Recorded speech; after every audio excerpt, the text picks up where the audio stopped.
AITA for cutting off my mother-in-law after she tried to take over raising my child? My husband and I have been together for 6 years, 3 of which we've been married. We live in North Carolina on the outskirts of Raleigh in a small but comfortable house we bought shortly before our daughter was born. We always had a pretty healthy relationship, normal arguments, nothing out of the ordinary. He's always been a quiet guy, quite reserved, and very close to his family. That last detail was something I noticed from the beginning, but I never thought it would become a problem until his mother started crossing boundaries in ways that left me stunned. My mother-in-law is one of those women who think no one can do things better than her. She has that air of superiority that makes you uncomfortable from the get-go. She's one of those people who always give their opinion with good intentions, but in reality what they do is criticize passive-aggressively every decision that doesn't align with their ideas. And of course, when she found out we were having a baby, she felt obligated to guide us every step of the way. I put guide in quotes because it was basically about imposing her criteria as if it were universal law. From the moment we told her about the pregnancy, her reaction was strange. It wasn't immediate joy but more like a job interview.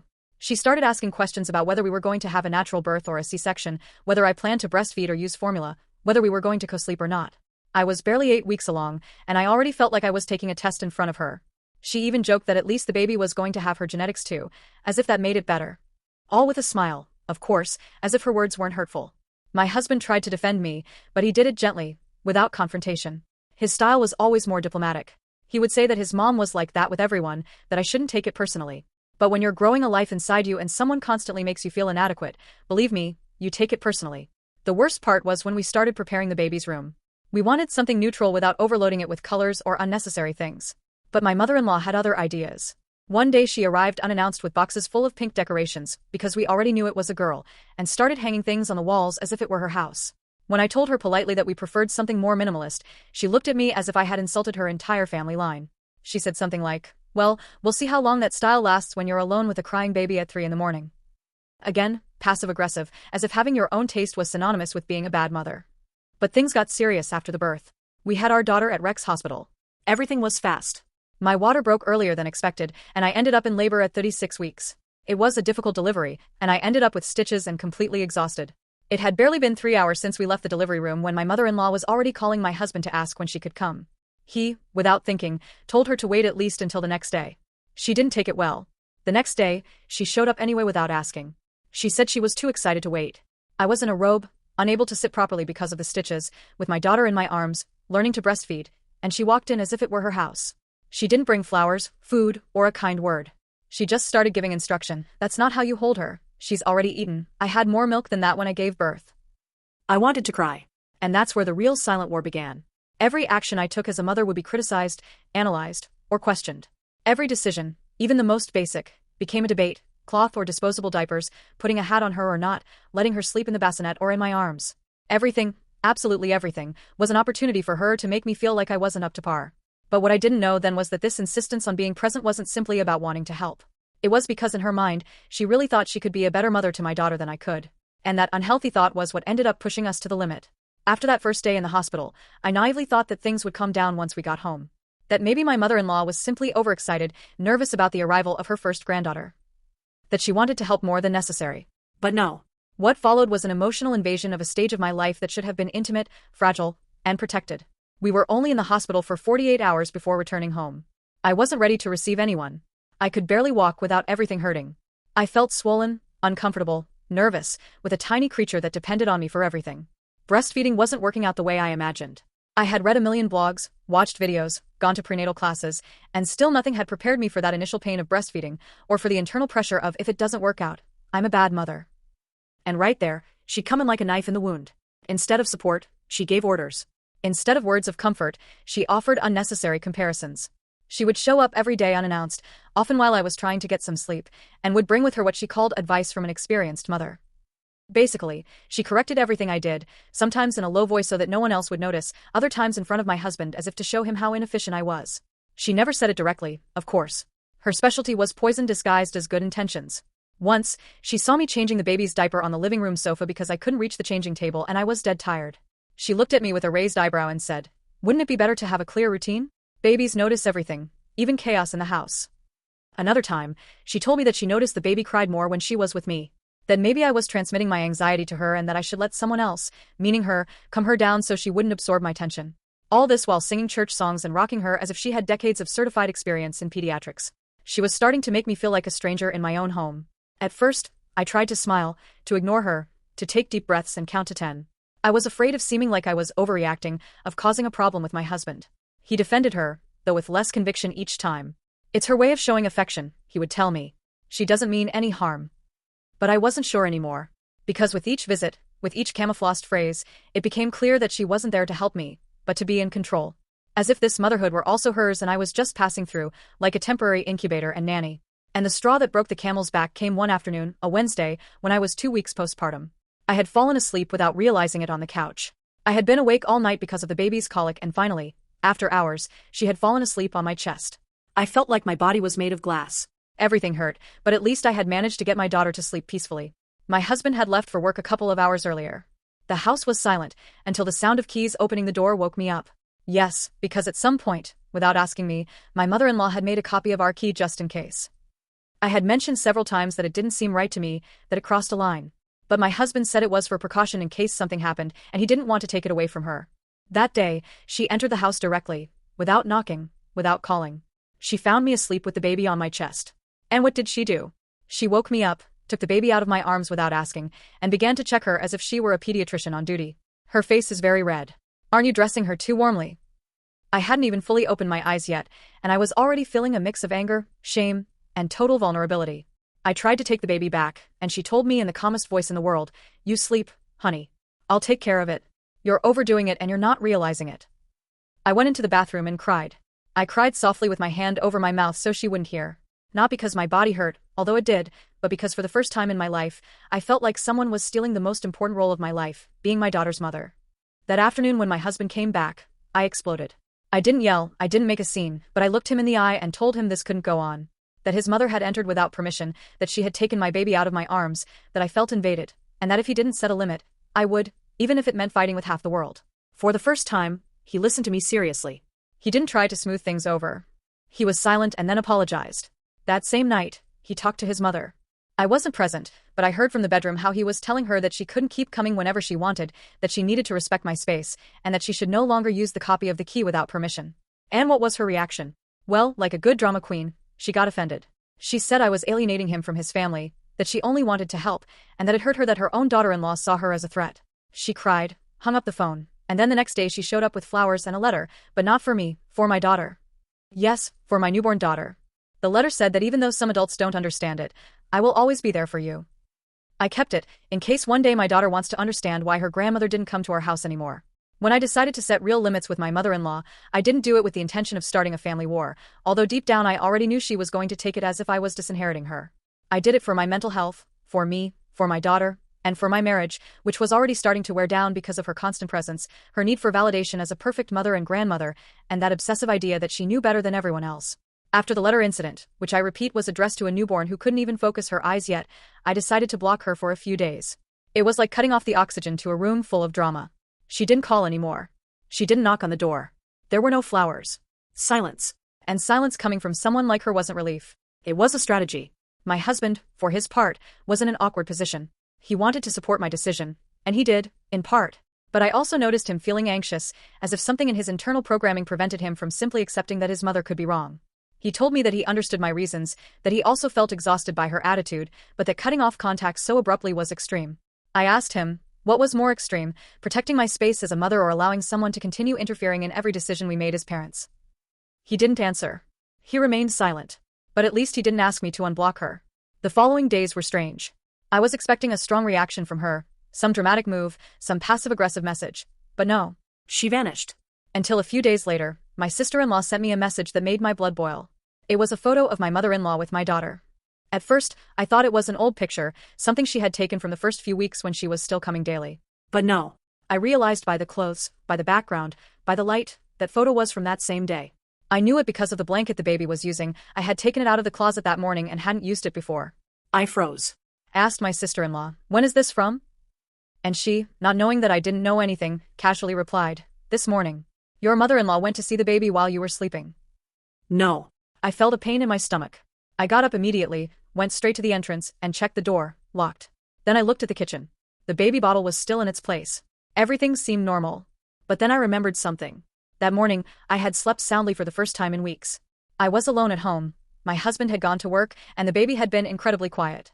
I felt so grateful for that moment of calm that I didn't suspect anything strange. Now everything fit. It was no coincidence. She had come in again. I went straight to the toolbox and took out the screwdriver.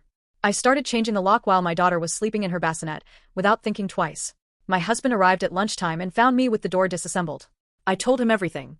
He didn't believe me at first. Then he was speechless when I showed him the photo. His face changed. "How did she get in?" was all he said, as if he didn't know that his mother had made duplicates of the key and probably had another one she hadn't confessed to us. He called his mother from the kitchen, with the door still unfinished. I stayed in the living room listening. He asked her directly if she had come that morning. She didn't deny it. I only went for a little while. The baby was asleep. I didn't wake anyone. I didn't do anything wrong. I just wanted to see her. As if that were normal. As if entering a house without permission, picking up a baby whose mother is asleep, and then leaving without saying a word was something a loving grandmother does. He told her that this had crossed a serious line. That she couldn't do something like that again. That we needed space. That she wasn't respecting the rules of our house, and that if she didn't understand, we were going to have to take more serious measures. And then she exploded. She said I was manipulating him. That I was overreacting. That I had him under my thumb. That women nowadays think they own everything and men just obey. Hearing her say that on speakerphone convinced me that there was no turning back. That woman didn't respect me as a mother or as a person. For her, I was an obstacle, not a daughter-in-law. I was someone who had stolen her son and was now raising her granddaughter badly. That same day, we changed the locks. I told my husband that I didn't want to see her anymore. That I was willing to maintain a cordial relationship later if she apologized and accepted real limits. But that for now, the door was closed, literally and symbolically. He didn't say anything. He just nodded. I guess he was already understanding that this wasn't just a family quarrel but a pattern of abuse disguised as love. The following week was a kind of silent truce. She didn't call. She didn't come. She didn't write. I assumed she was preparing her next move. And I wasn't wrong. The following Sunday, when we went to a friend's house for a small gathering, several acquaintances started asking me if everything was okay. "Your mother-in-law has been posting some weird things," a close friend told me. When I got home, I logged in from an account that could still see her profile and saw everything. Posts talking about ungrateful mothers who don't let grandmothers be part of their grandchildren's lives. Christian phrases about forgiveness and family. Old photos with my daughter accompanied by texts like, "I miss you, little one." It was a passive-aggressive social media campaign. But the worst was a story where, without mentioning names, she said, "There are women who give birth to children but don't know how to be mothers. True love comes from who was always there, not from who took a photo and went to sleep." My eyes burned reading that. My blood boiled. But I also understood something. That woman was at war, and I could no longer play the role of the conciliatory daughter-in-law. Not when she was trying to steal my place as the mother of my own daughter. After that social media post, everything changed. Not only because she had decided to declare war publicly, albeit disguised as indirect comments, but because suddenly I found myself having to justify my decisions as a mother to people who weren't even part of my inner circle. People who didn't know half of what was going on started messaging me. Some with genuine concern, others with that tone of "I just wanted to know if you're okay," which is really just gossip in disguise. It was exhausting. It was like being on trial but without a judge or defense, just a bunch of witnesses watching to see who made the next mistake. And meanwhile, I was still trying to raise my daughter in peace. I was in the middle of the attachment stage, sleeping little, with my hormones still raging and feeling constantly observed, judged. Because although I had set boundaries and although she no longer appeared at the house, her shadow was still there, through family messages, social media. It was as if her need to be the central figure in my daughter's life had led her to create a narrative where I was the bad guy, the one who stood between the true love of a grandmother and her granddaughter. And there were those who took sides. Some of my husband's aunts started writing to me, "She just wants to see her granddaughter. Is that so bad? You never know how long a mother will be with us. Wouldn't you like your daughter to have memories with her grandmother?" And the gem, "You'll be a mother-in-law someday too." As if that justified any invasion, any lack of respect. As if being a grandmother came with carte blanche to overstep all boundaries. I tried not to respond, but after several days I exploded with one of them. I told her that my mother-in-law had entered my house without permission, that she had taken my daughter without my knowledge, that she had made me feel unsafe in my own home. And you know what she answered? "That's what grandmothers do. In our time we didn't make such a fuss over nonsense." That nonsense. My husband, for his part, was trapped. I noticed him tense, with his head elsewhere. He was still on my side in essence. We had made it clear that his mother would not re-enter the house without permission and that as long as she continued with that behavior, there would be no visits. But every so often he fell into the emotional trap of thinking that everything could be resolved with a family conversation. That if we all sat down and talked, things would improve. As if it were a misunderstanding. I knew it wasn't. There was no confusion. There was control. And she wasn't going to let go of that control so easily. One day, while I was at a routine medical appointment with the pediatrician, he received an unexpected visit. His mother showed up at his work. She literally went to his office unannounced, with a bag of gifts in hand. According to what he told me later, she walked in as if nothing had happened. She told him that she wanted to make peace, that she had thought a lot about what happened, and that she understood that maybe she had gone too far. But here comes the best part. What she understood as going too far was not having entered without permission, nor having taken the baby without warning, nor the indirect posts, nor the hurtful comments. No. The only thing she acknowledged was having been too insistent on helping. She denied or minimized everything else. She even said that the letter to the baby had been a symbolic gesture of love. And when my husband mentioned the Facebook post, she said, "Oh, people see those things however they want." I didn't name anyone. Pure manipulation. She asked for a second chance, to at least let her see the baby for a little while, even if it was through the window. And my husband, who still had that soft spot for her, didn't tell her no directly. He said he was going to talk to me. When he told me that night, I wasn't surprised. I knew that at some point she was going to try to re-enter. What hurt me was seeing that he still believed a solution was possible, as if the problem were a silly fight and not a constant invasion of my role as a mother. I told him no. That I wasn't going to start with visits through the window because that was opening the door to more pressure, more manipulation, more emotional blackmail. That it wasn't about being resentful, it was about protecting our daughter from a person who didn't respect boundaries. He understood, or at least that's what he told me. But he was thoughtful. Things remained on hold for a couple of weeks. I thought that maybe she was getting tired, that at least she understood that she could no longer do whatever she wanted. Until one Saturday morning, while we were having breakfast, there was a knock on the door. And upon opening it, I found something that left me stunned. It was her, with a small suitcase. I thought she was coming to visit again, unannounced, but no. What she said drove me completely crazy. "I'm going to stay for a few days. I already talked to my son." I froze. My husband got up from the dining room when he heard her. "What do you mean you're staying?" he asked, confused. And she, in the calmest voice in the world, said, "Well, you said you wanted us to spend more time together. And since they won't let me in to see my granddaughter, I thought it would be a good idea to stay a few days at your aunt's and come over in the mornings." He told her that he had never approved that. That wanting to talk to her didn't mean she could show up with a suitcase. But it was already done. The woman had settled in at an aunt's house that lived 2 blocks away, with the intention of visiting us every day. And that was the beginning of the most tense period we have experienced as a family. Because even though we didn't open the door for her, she would stay outside for hours. Because even though we told her we didn't want visitors, she showed up anyway, with new excuses every day. Because we began to live with the constant pressure of knowing that she was close by, watching, waiting for the moment to come back in. I don't know how to explain it, but living knowing that someone who has constantly crossed your boundaries is just around the corner watching your every move, it's a form of anxiety that gets into your bones. You are not at peace even when you sleep. I felt that there wasn't a single corner of the house where I could breathe easy. Every shadow in the window, every car that passed slowly down the street, every notification on the phone. Everything made me think it was her again. My mother-in-law stayed at her sister's house for almost a week, and every day of that week, she showed up at our door at least once, sometimes with bags of things she said were for the baby. Clothes, toys, blankets, even a book of prayers that according to her every girl needs to have from a young age. Other times she would simply drop off letters, small handwritten notes with ridiculously manipulative messages like, "Sometimes a mother makes mistakes, but she always loves you. You don't understand it yet, but one day you will." It was as if she was leaving clues for me to feel guilty, as if she was trying to install a narrative where I was the rebellious and ungrateful daughter and she was the tragic figure of unconditional love, misunderstood. I wasn't sleeping well anymore.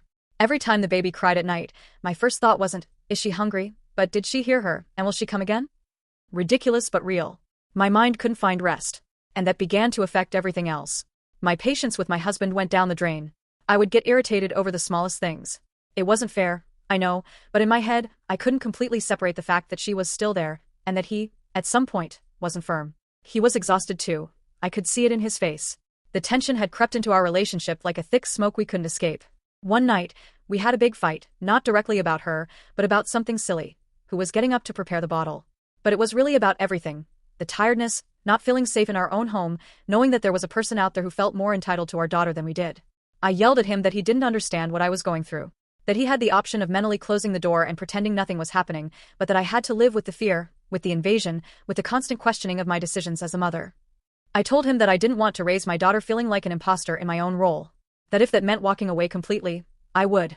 And when I said that, something changed in his face. He sat down, didn't say anything for a few minutes, and then, very softly, as if it was hard for him to admit it, he said, "I don't think I realized everything she was doing to you until now, because I grew up like this. I grew up believing this was normal. And then I understood everything." He had normalized her way of controlling, manipulating, making everything revolve around her, because that's how he had been raised. He never questioned that it was wrong. He never saw it as emotional abuse. He just saw it as, "That's how my mom is." And now, living it from the outside, seeing it directed at the person he loved and the daughter we were raising together, only now did he understand what it was. That same weekend we made the decision. We were going to cut off contact completely. No visits, No messages, no social media. Not just for me, for our daughter. Because we weren't going to allow her to grow up seeing her mother constantly invalidated, trampled on, minimized. She wasn't going to grow up in a dynamic where the grandmother was the authority figure and her mother the decorative figure. She wasn't going to learn that love came with conditions, manipulation, and control. We blocked her number, closed our social media accounts, asked family members not to share information about us. And most importantly, we sent her a letter, written between the two of us, explaining without attacks, without shouting, why we were making that decision. In that letter we said that for months we tried to establish limits, but that they were not respected. That her way of getting involved had crossed from concern to control. That as adults and parents, we had the right to decide who was actively part of our family, and under what conditions. And that as long as she was not willing to acknowledge the harm caused and truly change her behavior, there was no possibility of reconciliation. We didn't respond anymore. We closed the door. And for the first time in months, I slept. I really slept. I didn't wake up startled. I didn't have weird dreams. I felt like something heavy had left the house. But the funny thing was that the next day the messages started, not from her, but from her circle. People we barely knew. Her neighbors, distant cousins, friends from church, all with the same speech. She's devastated. She won't stop crying. She doesn't understand what she did so wrong. She just wants to see her granddaughter. One lady even told us that she had a heart condition and that this upset could kill her. Drama, as always. And at the center, her. Always her. But this time we didn't give in. Because it wasn't just a battle for our peace of mind anymore. It was for our daughter's childhood. For the family we were building. And we weren't going to let anyone, not even someone who called herself grandmother, put her need for control above everyone's well-being. After cutting off contact, a few strangely peaceful days passed. It was as if suddenly the air in the house was circulating properly again. No one knocked on the door. No one called. No one watched from the corner. What in any other house would be normal, for us it felt like a deep breath after months of suffocation. It was the first time since the birth of our daughter that I felt true silence, without an invisible presence trying to tell us how to raise her. But as in any calm after a storm, we knew something else was coming. And yes, it didn't take long. 2 weeks after sending the letter, we received a certified notification. It was from a family mediator. Basically, my mother-in-law was requesting help to re-establish the family bond, claiming what she described as an unfair break in the dynamic with her granddaughter. It wasn't a formal lawsuit, but it was an official invitation to a conciliation process, the passive-aggressive legal way of saying, I want to keep seeing her whether you like it or not. My first reaction was laughter, a mix of disbelief and weariness. Not only was she trying to get her way again, but now she was doing it from the guise of an institutionalized victim. I read the document twice. It didn't mention once the reasons why we cut off contact. It didn't say anything about her uninvited visits, the social media posts, or her constant meddling. Everything was worded as if we were erratic parents who, out of nowhere, decided to exclude a sweet grandmother from their granddaughter's environment. My husband was speechless reading it. I saw him go from anger to resignation. It wasn't easy for him. It was his mother, after all, but he was also aware of everything she had done. He asked me if I wanted to respond, if we should go to that mediation meeting. I told him no. Not because I didn't believe in dialogue. I had already tried everything, but because going to the mediation was accepting, on some level, that she had the right to demand something from us. And no, being a grandmother doesn't give you license to walk all over the parents. We spoke with a lawyer friend of my family. She explained that as long as there was no lawsuit, something that luckily had no basis in our state, we had no obligation to respond. We could, if we wanted to, completely ignore the notification. And that's what we did. Not because we were cruel, but because we no longer had the energy to keep beating a cycle that only brought more pain, more stress, more conflict. That's when I knew she was going to go to the next level. Shortly after, my mother told me something that made me understand that my mother-in-law's theatrics were still going on, but now from another stage, the extended family. According to my mother-in-law had started telling everyone that I was going through severe postpartum depression, that I wasn't in a condition to take care of the baby alone, that my husband was trapped between his duty as a husband and his love as a son. All with that tone of concern that doesn't sound like gossip, but is gossip. She was insinuating things without saying them openly. And that's the most damaging thing, the silent manipulation that leaves the door open to doubt. Maybe the daughter-in-law isn't okay. Maybe the poor lady just wants to help. You never know what goes on inside a house. All that began to surround us, to get into the cracks. We found ourselves receiving invitations to lunches where, coincidentally, this or that cousin who wanted to see the baby would also be there. Or running into acquaintances on the street who would say things like, the baby is getting big. I'm sure her grandmother misses her, as if everyone was seeing the situation from only one side. But it didn't wear me down like it used to. It didn't hurt the same way. Because I understood that people will always give their opinion from where it suits them or from how little they understand. The important thing was that inside our house, things were calmer. The baby was healthy, growing, making increasingly clear sounds, smiling for the first time for real. And I was reconnecting with myself. I started sleeping better, eating better, feeling connected to my daughter without the constant shadow that made me feel like I was doing everything wrong. And most importantly, I started trusting my intuition as a mother again. Because for months I had lived with that feeling of not being enough, as if everything I did was wrong, as if any decision was subject to judgment. Now, every time I saw my daughter sleeping peacefully in my arms, I understood that I was doing it right. That this peace didn't come from chance, but from having defended our space, our routine, our home. My husband also began to change. More than change, wake up. He began to understand that his history with his mother couldn't be his daughter's history. That he had to break with that pattern of control disguised as love. That a family relationship is only worthwhile if there is respect. I saw him more firm, more clear. He even began to reject calls and messages that he would have previously answered out of obligation. And when our daughter's first birthday arrived, we made a symbolic decision to have a party only with people who had respected our limits. No inviting people just to be polite. It was a small celebration in the park near our house with our closest friends, my family, and a couple of neighbors who had become silent support during this whole process. And it was beautiful. No tension. No disguised surveillance.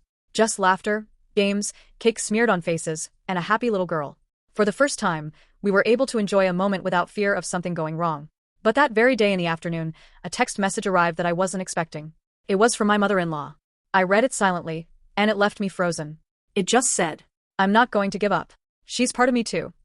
When I read that message, I sat there for a while with my phone in my hand, processing what it meant. They weren't tender words, nor words of reconciliation. It wasn't an attempt at peace. It was a warning. A reminder that even though I had set boundaries, she didn't recognize them. And in her head, that was enough to erase them. I showed it to my husband that same night.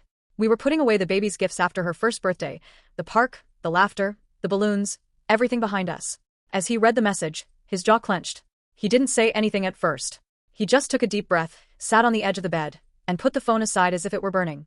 Then he said something I wasn't expecting. "I need therapy." It wasn't a dramatic confession or a random phrase. It was the kind of statement that comes after a long time of accumulating things. He explained that this whole situation had made him rethink how he had been raised. That he always thought his mother was just intense or very protective, but that now he saw the patterns, the emotional blackmail, the guilt, the way she always made him feel responsible for her happiness. And that if he didn't break with that now, he was going to repeat it with our daughter, unintentionally. I hugged him. We cried for a while. It was a hard conversation, but necessary. And it was also the first time I felt truly accompanied in all of this. It wasn't just me setting boundaries anymore. Me writing letters. Me explaining the situation to whoever wanted to listen. Now he was also awake, seeing it for what it was. And so, in the midst of that internal healing process, we moved forward. The weeks passed with less tension, although we knew that message was just a warning. That something else was coming. And we weren't wrong. A few days later, we learned from another person, a mutual acquaintance, not even someone close, that my mother-in-law was seeking legal advice to request supervised regular visits. Supervised. As if we were in a scenario where she was a victim of a vengeful mother preventing her granddaughter from seeing her. As if this were a divorce, and she a party with parental rights. She had no idea that she could even make that kind of request, but she found out. And although in our state, North Carolina, the laws regarding grandparents' rights are quite strict and didn't favor her, she still tried. We went to talk to our lawyer. We reviewed the laws. She explained that unless my mother-in-law could prove that our decision to exclude her was negatively affecting the child, which she couldn't do, because she had no contact or evidence, she had no real legal standing. But that didn't mean she couldn't make noise, bother, annoy. And she did. She contacted friends of my husband, former coworkers. She even once sent a letter, yes, a physical letter, to the daycare where we planned to enroll the baby, describing herself as the concerned grandmother who had not been able to be in her granddaughter's life for personal reasons, and requesting to be notified of any emergency. When the director called me to confirm that story, I felt my heart sink. The letter had no legal validity, of course, but it was a clear sign of how far she was willing to go. She was no longer just an annoying mother-in-law. She was someone who, in order to maintain control, was capable of sowing doubt wherever she went, with whomever she could. We took more measures. We changed all the public information where our address appeared, installed security cameras around the house, informed the daycare in writing that no external family member could receive information about our daughter without our express authorization. Yes, it sounds extreme. I know. But when someone shows you they have no boundaries, you have to have twice as many. And in the midst of all that chaos, our daughter kept growing, taking her first steps, saying her first words, throwing tantrums, asking for stories. Her world was happy. She had no idea of everything we were doing to protect her. And that's how it should remain. Because the worst thing we could do was let that toxicity contaminate her childhood. One afternoon, while we were playing on the rug with blocks and dolls, I stared at her. She had messy hair, rosy cheeks, and a contagious laugh that broke through any sadness. And I said to myself, this is what we're fighting for. For this peace. For this freedom to be a mother without feeling watched, questioned, robbed. And then I decided something else. That if she kept trying to interfere in our lives, we wouldn't respond anymore. Zero contact. Zero explanations. Zero energy. Silence would be our shield. Because if I had learned anything in this whole process, it's that some people don't want to understand, they just want to win. A month later, one last letter arrived. This time, handwritten. Almost like a will. It said that she regretted that things had gone so far, but that she would never stop being part of her granddaughter's life no matter what we did. It closed with a phrase that gave me chills. Sooner or later she will come looking for me, because blood calls. We reached the point where the only thing left to do was live. Live without looking over our shoulder. Without waiting for the next letter, the next message, the next attempt at a camouflaged approach. Because we understood that even though she would never give up on her crusade to force her way into our lives, we could give up on one thing: peace. And surrendering to peace is the healthiest thing we've done as a family. My husband started therapy shortly after receiving that final letter. And although at first it was difficult for him to open up, he had spent his whole life justifying his mother, normalizing what he understood as chronic emotional abuse. Little by little he was dismantling that internal structure that she had molded in him since he was a child.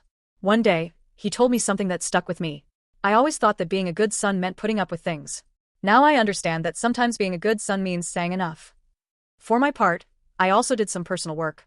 Because being a mother in the midst of conflict doesn't leave you space to take care of yourself. For many months, I used my boundaries as a shield, but I didn't stop to look at the wounds I already had. I took some time, sought support, started writing, as I'm doing now, so as not to forget what I experienced. Not as trauma, but as a lesson.